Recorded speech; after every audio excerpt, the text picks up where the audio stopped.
Le soleil s'étirait lentement derrière les collines de Nkama, versant sur la savane une lumière rouge et dorée.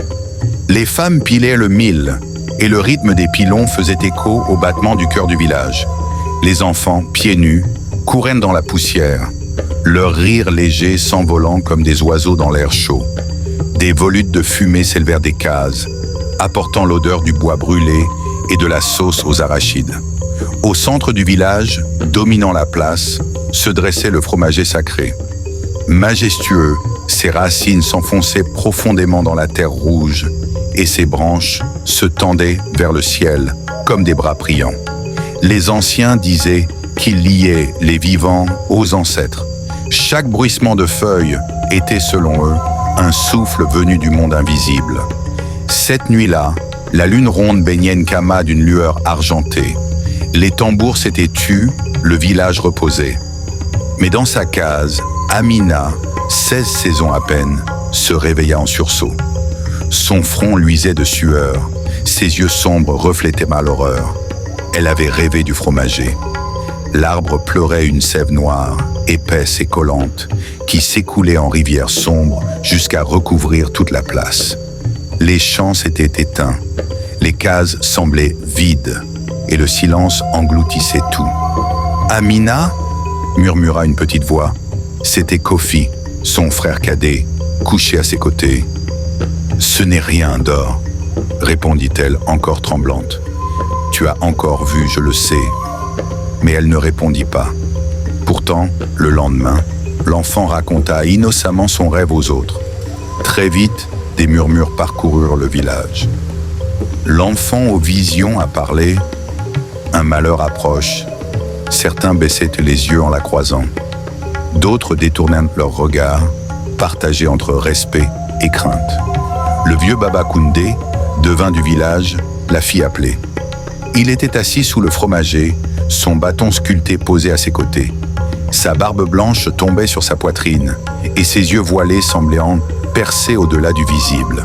Il fit rouler des coris dans une calebasse et les laissa tomber sur le sol. Après un long silence, il déclara « Amina, tes rêves ne sont pas vains. La sève noire est le signe d'une rupture. Quelqu'un a offensé les ancêtres. Si nous n'agissons pas, le silence s'abattra sur Nkama. » Amina baissa la tête. « Mais que puis-je faire? Je ne suis qu'une fille. »« Écoute et observe, dit-il. L'esprit de l'arbre t'a choisi. Tu portes une charge lourde, mais rappelle-toi, un petit caillou peut faire trébucher un grand guerrier. » Les jours passèrent. Amina observa discrètement les allées et venues. Elle remarqua que les offrandes au pied de l'arbre disparaissaient mystérieusement. Noix de cola, miel, petits tissus colorés. Les villageois s'accusaient en silence. Certains soupçonnaient des enfants gourmands, d'autres parlaient d'étrangers de passage.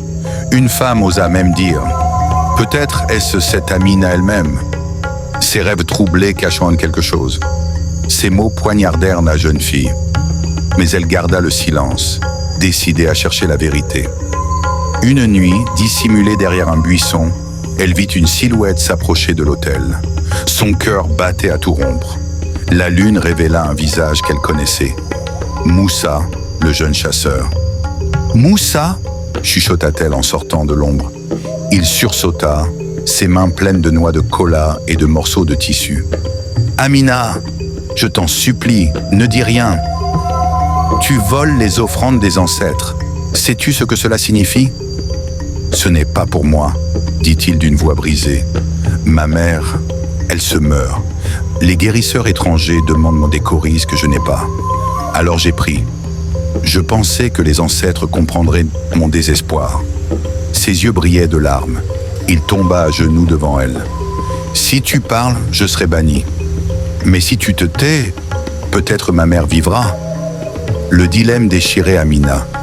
Devait-elle protéger Moussa et risquer la colère des esprits, ou le dénoncer et causer sa ruine?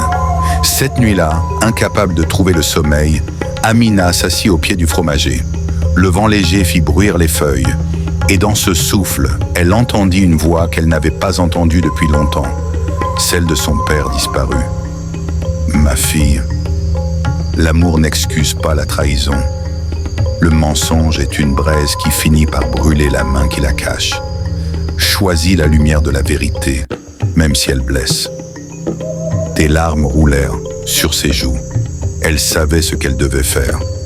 Le lendemain, les tambours convoquèrent tout le village sous l'arbre sacré. Les hommes, les femmes, les enfants, tous étaient rassemblés.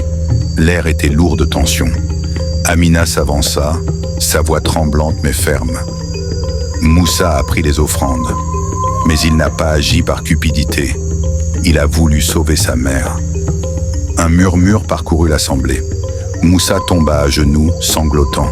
« J'ai fauté, oui, mais je n'ai voulu que sauver la vie de celle qui m'a donné la mienne. » Baba Koundé frappa la terre de son bâton. « Moussa, tu as brisé le pacte, mais ton geste vient de l'amour. Les esprits veulent vérité, non vengeance. Que chacun ici entende.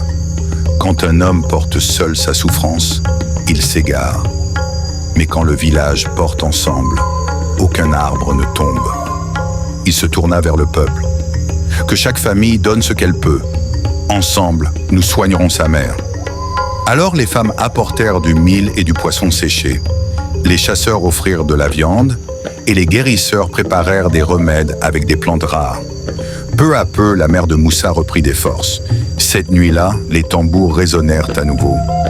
Mais cette fois, ce n'était pas pour la peur, c'était pour la fête. Les enfants dansaient autour de l'arbre, les hommes chantaient, les femmes battaient des mains. Les rires et les chants montaient jusqu'aux étoiles. Amina leva les yeux vers le fromager. Dans le bruissement des feuilles, elle crut entendre encore la voix de son père. « Tu as choisi la lumière. Le lien est sauf. » Et pour la première fois depuis longtemps, Amina sourit sans crainte. Ce soir-là, le village de Nkama comprit que la vérité unit, tandis que le mensonge isole. L'amour est noble, mais c'est la solidarité qui guérit les blessures du monde. Comme dit un proverbe, une seule main ne peut attacher un paquet.